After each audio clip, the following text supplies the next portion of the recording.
All right, just to catch you guys up a little bit, recapping the game. I thought what was cool to see was obviously a lot of plays being made, but our hitting was really on display. I felt like we did a really good job with our being physical and violence. And you win the takeaway battle, and the offense executes at a high level. Defense did a good job, and you win the game. So it was good to go out on that note.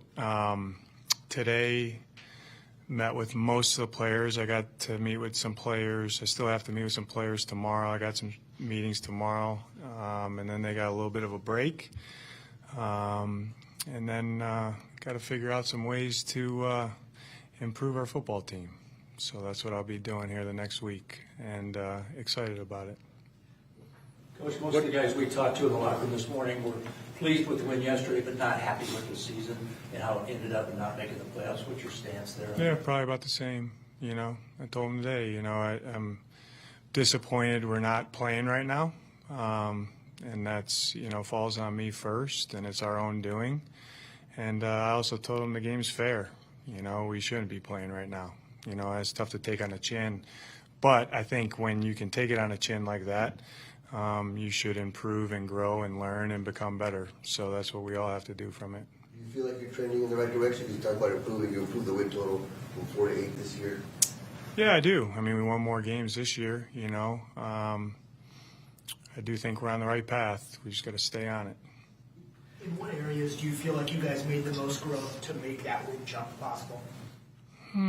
A lot of areas, Teo. I mean, you know, winning in the league's hard. You know, I talk about this with Monty a lot, and even the coaches. You realize the NFL, if you've been around it long enough, you understand this. Like, yeah, we're a couple plays away from being in the playoffs. Yeah, we're a couple plays away from being 4 wins too. You know, but you can really. Every team can kind of say that typically. You know what I mean? So the point is the margin for error in the NFL is small, you know, and you got to maximize those margins. But I would say just collectively as a team, you know, second year in a system, and I know Jeff was here before I got here, so a lot of those guys have been in that system, but a lot of new players. Second year in a system, I feel like we understood what was going on a little bit better. We executed at a little bit higher level. I think the guys are out there suiting up, playing. I think a lot of those guys, you know, really maximize their role. And you know, like I said, we're on the path. We just got to stay on it. A number of players in this is one of the closest teams they've been a part of, Max specifically. Did you see that, and how can that kind of benefit a team moving? Yeah, I think, you know, we've been intentional in our mind what we want the Arizona Cardinals players to look like, Monty and myself and Michael and the coaches and Monty's staff, you know. So I think that we've done a really good job of acquiring guys that are kind of like-minded about how they go about their business. So I think the more guys you have like that, the respect level is there, the accountability level is there. And those guys typically connect with each other very easily, you know. So I do think it was a pretty close-knit team, you know, and that typically wins. So we got to continue, but you got to nurture that, and that's a day-to-day thing. That's an everyday thing, you know. And it's up to me to kind of set it up the right way. But then ultimately the players take it over, and we got a lot of high-character guys that put the team in front of themselves. What are these two days like as a head coach, as you meet with everyone and the relationships you've built with all of them, and yet know that there's going to be a certain amount that won't be a part of next season? Yeah, I mean, everybody knows in this building change is inevitable. You know what I mean? That's going to happen. The team is not going to look like this. The team meeting today is going to be, you know, drastically different. The Tuesday after Easter when off-season program starts, you know what I mean? So, yeah, it's, you know, you thank them, and I'm appreciative of everybody because they did what I asked them to do. You know, we do things a different, our style, which isn't for everybody, and that's fine. But it's knowing that sometimes a lot of these guys that have made a lot of sacrifices and have laid it on the line for you as a coach to be successful, they're not going to be here. You wish them well, you know. Coach, when reportedly the Bears are interested in talking to Drew about their head coaching. Are you surprised at any of that when this time of year when teams come calling and saying, "Hey, I like this guy. I want to talk to this guy"? Am I surprised by Are it? you surprised by any of that? No, not at all. Not one bit. I think I'm excited for Drew. The people that know, you know. What traits does he have that make him a good head coach? Say it again. What traits does he have that would make him a good head coach? He knows how to, the first thing is he knows how to teach. He's got really good command. He can get the best out of people. He's extremely intelligent. I think he knows what's going on, man, you know, and he's had some good experiences around a lot of good guys. I'm probably not one of them, but he's been trained the right way, you know what I mean? And he's intelligent and he's got a growth mindset. He knows where he's really strong and where he needs help, and I think he'd do a really good job. Does him getting this opportunity, this interview, force your hand trying to think of future successors? Yeah, the day I got here, I was thinking of future successors. You know, you got to constantly. I try to live in the present, but the role that I'm in now, we got really good people. We got multiple guys on that staff, in my opinion, that are going to be head coaches. So you better, in my seat, you better be thinking about that and have, you know, some answers. Yesterday, talking about Kyle, you said we're going to go where he takes us. Watching him for a full year this season, where do you think that can be? Very high ceiling. Very high ceiling. What did you see this year that makes you believe that? He's a top-level franchise quarterback, you know, and he's played like that. He's shown that. You know, he was in there talking to me today, you know, we're kind of going through some things, this and that, and you know, I think the best teams win, you know, so we got to make sure we have the best team, and he understands how he fits into that. Kelvin Beachum was telling us this morning, forget what happened before the bye and after the bye. It was really about us focusing on the details and really playing our best. It didn't matter when it was in the season. If we played great, we won. If we didn't, if we missed some details, missed execution, we didn't. Is that as simple as it is? Yeah, probably. You know, I get, you know, where what happened before the bye and then what happened after the bye. I understand that, and I gotta think about that critically from my standpoint, not anybody else's, my standpoint. But honestly, Craig, yeah, you know what I mean. If the bye would have hit at week 3, you know, oh, you lose some, you win some, you know what I mean. If it would have hit a little bit later, just where it fell. But I think that you know, we definitely have to improve this. I don't care where the bye falls. We have to improve our consistency of playing winning football to win more games. How do you balance the, I guess, feelings of you won 8 games, you might be ahead of schedule in terms of roster building, all that stuff. But then you're also unhappy that you didn't make the playoffs because you're in that position. Romans 12:2. Renew your mind. That's how I balance it. Really doesn't matter now. What matters to me is how we're going to improve, you know, because we have to win more games than we did this year. And there's a path and an opportunity to do that. And it starts with me improving. I told the team that today. I said, you can go about it 2 ways. You can listen to all the narratives, all the outside noise, all the, you know, external factors, as I would call them, and you listen to all these things, why we didn't earn the right to play right now.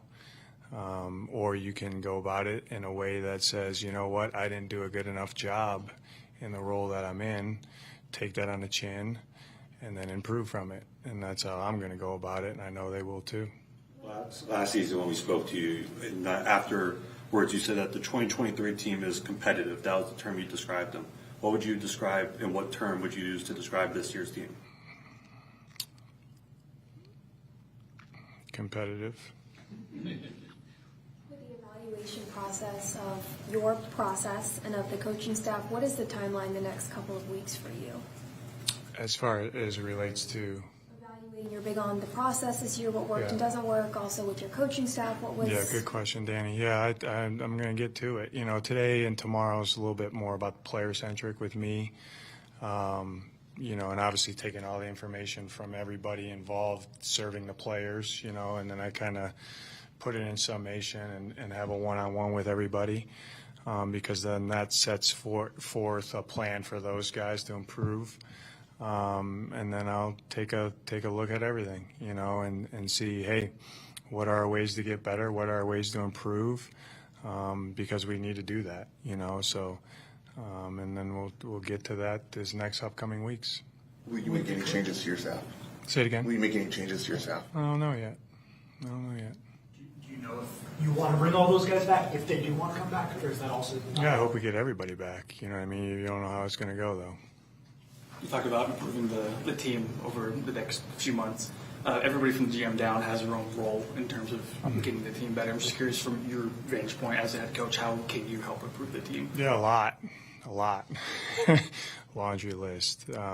Because, like I said, that's a good question, Donnie. It would be probably too long to go into. But, I got to do a better job with everything that we're doing. Our process, how we structure things, connecting with the players, making sure I hold the players accountable, the coaches accountable, how we evaluating things, what our process, how we evaluating our processes, what's the checks and balances to that, how we want to set up the bye week, everything. You know what I mean?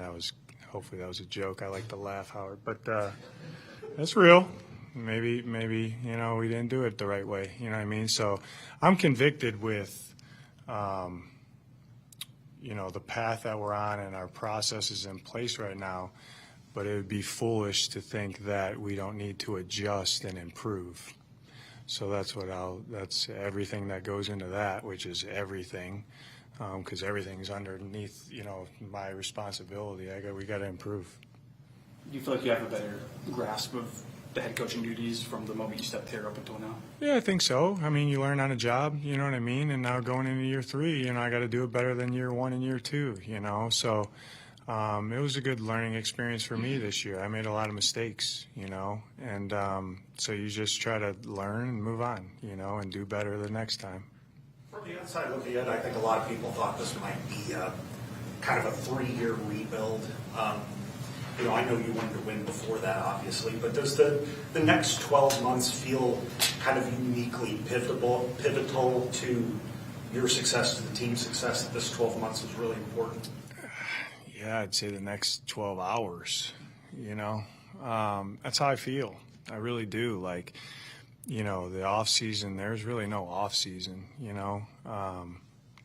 Coaches and players need a break, but I got to get to work, And I think that we just got to do everything better, We got to do everything better, and hopefully that sets us up for more success.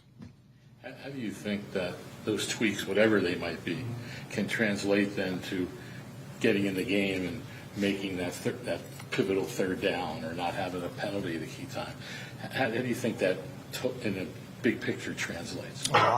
A lot, because everything matters, you know what I mean? And once you get to game day, all the work and all the thought that's put forth with everything, it's got to come to fruition. And ultimately, the players got to go out and play well and make plays, but we got to set them up the right way. So we got to do everything in our power to where they can maximize themselves on game day and hit their ceiling and play winning football. And you got to do that collectively. Everybody that has a jersey, everybody that's on a roster, everyone that's on the practice squad, that all matters, And the development of players is critical to trying to get, to the next step that we're trying to go, So that's going to be a lot of focus this offseason is let's have a better plan, myself, to develop the players. This is the first time as a head coach you've had kind of the full year, like the full off season, the full season, compared to this time last year as the season ends and you're having to do this big picture evaluation stuff. Was there anything in your individual process that you learned, whether that was an immediate lesson or something, later on down the year throughout the season, that you're going to do different this time around, big or small? Yeah, maybe I should tell you guys about injuries all the time. Shots fired, Tyler. Not at you. had to break the tenseness of the room. That's a good question, Danny. Yeah, there is. I think, just when you look at it from my standpoint, you kind of take it day by day, and that, and I understand the question too because of the time of the year, but like really I'm trying to do that each day,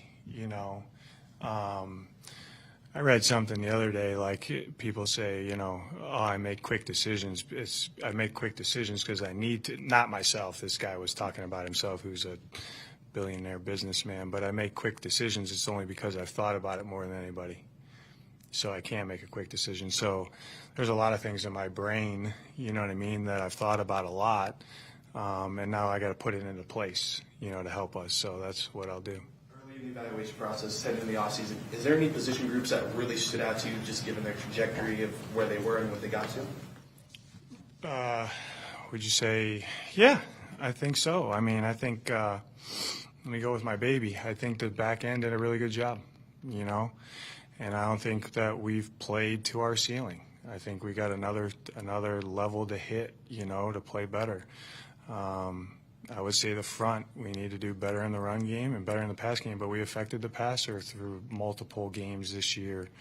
I thought the O-line played their ass off. Their mode of play was always on. We could typically run it when we wanted to. We kept the quarterback upright. I thought the quarterback was lights out multiple times.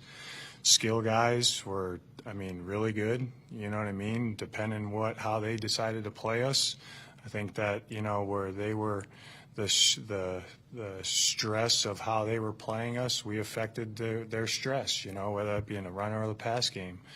I thought our specialists did an excellent job, and we had guys nicked up, so we had, a new kicker in the lineup. I thought he came in and played extremely well. We had a new punter came in, played well, but I feel really good about the specialists. I really feel really good about some fourth down aspects that we're doing, those guys playing those roles. So I feel really good about the whole trajectory of all the groups. With saying that, all those groups got to be better, So that's just kind of how I am, honestly. I'm very pleased with a lot of guys, but we're not there yet. How would you define Marvin's first year? I thought he had a good year. I do. Coming in with the expectations that typically only get put on quarterbacks in the top three, I understand the expectation. This guy's going to he was a premier player for us. He's going to continue to be a premier player for us, and he hasn't hit his ceiling yet. I look forward to the off season that he's about to go through. I look forward to him getting back in the building and playing to the level that I want him to play, that you guys want him to play, and that he wants to play, most importantly. And I know he's going to get there. Heading into the season, there's so much talk about how Kyler would fit into Drew's offense for the whole year, whole offseason. How do you think he fit into it, and where do you think his strengths are? Excellent. I think it's tailor fitted for him. It's one of the reasons I hired Drew.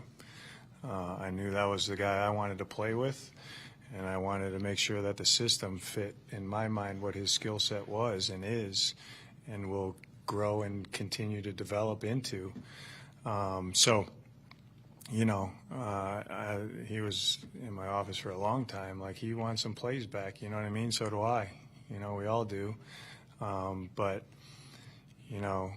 you start looking around, you list the playoff teams and you list the quarterbacks of the playoff teams, and I told him, and I believe this, I kind of said it yesterday to Bob, who's not here, but what's the common denominator of those quarterbacks in the playoffs right now?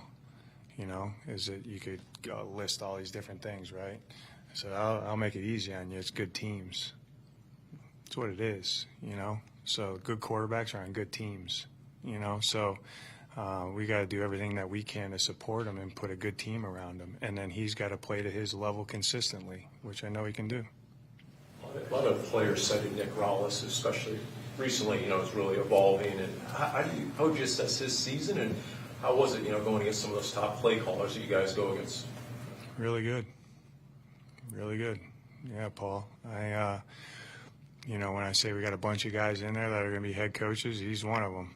I know that.